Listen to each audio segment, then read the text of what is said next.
Hey there, it's Johanna, and I want to invite you to join me for a free 10-day Celebrate Yourself challenge. And today, I'm going to share a little bit about one of my favorite benefits to celebration, and one of the reasons that I think it is so important.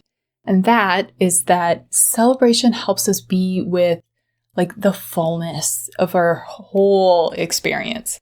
Because, we can get so focused on looking for all the things that are wrong, all the things we still have to do, just looking for every little flaw that we can kind of neglect to even notice what is already good. Or we can take it in the other direction and get so caught up in trying to look on the bright side or put a positive spin on things that we just totally ignore or avoid anything that feels challenging or not how we want it to be. But celebration can help us, be with all of that, be with the wholeness of our experience, because it's a lot easier to, look at what isn't working if we're also taking the time to appreciate what is already good, what is already working.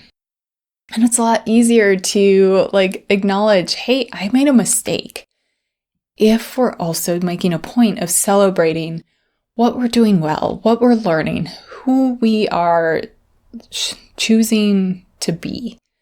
And, celebrating, it doesn't mean that there's no room for improvement or that everything's just already done and perfect.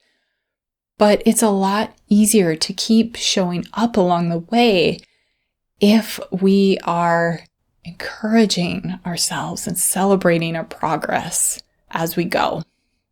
And, it might seem like, oh, well, if I'm going to celebrate, that must mean I'm totally happy. I'm totally excited. I'm totally proud. But, it's usually a bit more complicated than that.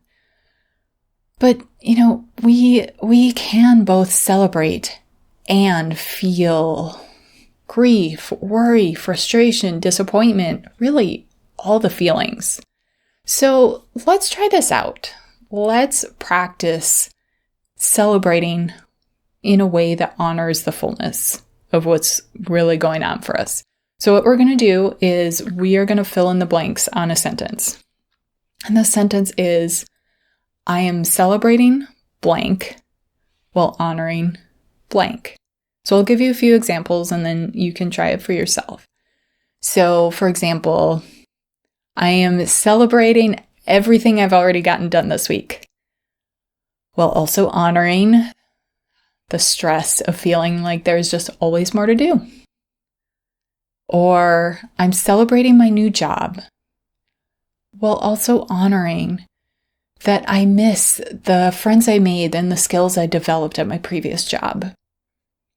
Or I am celebrating that I tried something new, while also honoring how frustrating and embarrassing it can sometimes feel to be a beginner. So those are just a few examples. You can be more specific or add more nuance if you want, whatever feels right to you. So I would love to know what sentences you come up with. Leave them in the comments for me. And, this is just kind of a taste of the type of thing that we do in the challenge. And I'll put a link in the video description so you can check that out and get all the details and get signed up. And I really hope you join us because I would love to celebrate with you.